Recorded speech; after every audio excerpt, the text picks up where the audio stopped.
Okay, pretty much everyone has heard of the phrase, the elephant in the room, right?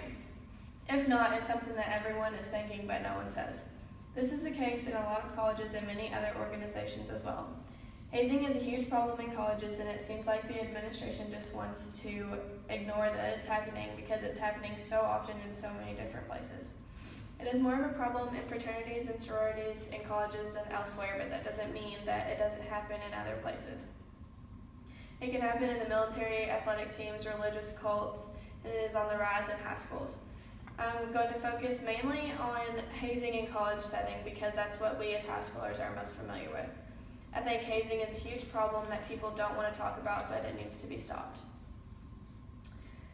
Based on the stories of college students and statistics on the matter, there isn't much that can come from it. So basically, I'm going to explain why I think hazing is not a good thing. I don't think people really understand all about it, and it deserves to be talked about. Hazing is defined as the imposition of strenuous, often humiliating tasks as a part of a program. These are sometimes dangerous initiation rituals. More than half of college students are involved in some sort of campus hazing. That is more than 1 in 2 people who will be hazed in college. 50% of female NCAA Division I athletes reported being hazed, and 10% of those were physically hazed, which would be branding or tattoos, or sometimes they'd shave their head or other parts of their body. This is sad to think that adults knew that this activity was happening. 2 out of 5 athletes reported that the coach or advisor was aware of the activity or was helping. With this being said, it occurs most often in college when students decide to go Greek and enter a fraternity or sorority. In order to get into the house they want, they have to be hazed and do whatever the leader or of the group decides they want to do. What hazing could consist of is extreme alcohol consumption, humiliation, isolation, and sexual acts. To me, I feel like I hear more about students being hazed given a whole lot of alcohol and being forced to drink it. So the first story I'm going to share is from Dartmouth College. It is a well-known prestige college, but this event that occurred in 2009 is anything but that. It happened at Kappa Gamma Sorority House. A graduate shared her experiences 3 years later. First, she was blindfolded and taken into the backseat of a car. She and the other pledges were forced to chug an alcoholic punch from a 64-ounce water bottle and take shots of vodka in between chugging.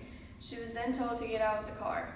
So if you think about how much alcohol she consumed, she should not have been able to function at all by herself. She said the next thing that she remembered was that when she woke up in the intensive care unit, 3 other pledges had also been admitted that night, all overdosing on alcohol. Along with alcohol poisoning, she had bruises and cuts all over her body and 2 broken teeth. Apparently, she had been thrown out of the car while it was moving. The doctor informed her that her blood alcohol level was 0.399, and 0.4 is when you go into a coma and die, so she was 1 sip away from dying, and the legal level is 0.08, so if you think about that, it's crazy. Some people may say, well, she didn't have to drink that much, it's her fault, and that's not the case. When people are put into situations like that, you can't get out of it. With peer pressure and everything else going on, you can't say no because that person thinks they look weak or everyone would hate them or whatever else. And most people don't ask the question of why hazing is even a thing. It's just known and accepted by the majority of the population. I don't understand why people accept torturing to be a part of a group and think that that's okay, because it's not.